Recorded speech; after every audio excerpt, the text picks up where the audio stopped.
الإفضال ثم أتلو آيات من القرآن ووحد الله ولا تبالي ووحد الله ولا تبالي وحك عظ بالله ذي الجلال والمجد والنعماء والإفضال ثم أتلو آيات من القرآن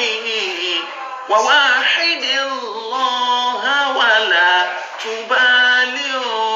ووحد الله ولا تبالي فنوحك كلمة الترحم كلمة الترحم àánú rẹ máa ń ṣe mí ẹgbẹ́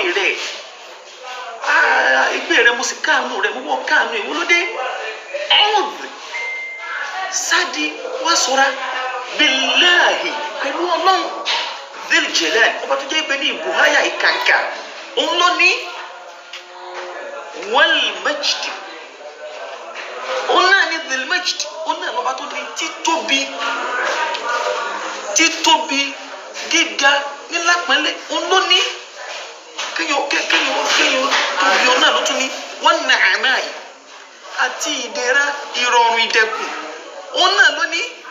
wal ifdali ìtúwá ṣe ọlá fúnni ìgbọ́lá fúnni òun náà ló ní ọlọ́ọ̀bá ìlànà ọ̀sádì fún matulu ayati minal qur'ani tó bá ti wá ṣe bẹ́ẹ̀ tán tó sáàdì ọlọ́ọ̀bá ẹ̀ tán fún mọ̀lẹ́gbà náà utlu wọ́n máa ké ayati àwọn àyà minal qur'an nínú al-qur'an kó wọ́n máa ké àyà náà al-qur'an kó máa fi wọ́n sọ kó máa fi bẹ́ lóhùn kó tó pa àwọn tó máa kékọ́ ní kó wọ́n ké ká máa fi bẹ́ lóhùn. wa wahidillaha wala tubali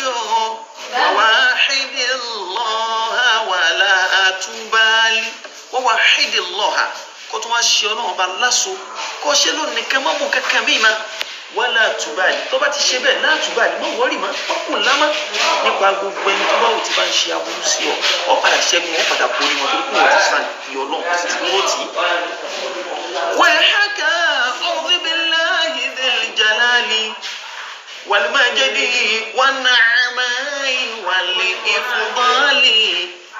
ثم أتلو آيات من القرآن وواحد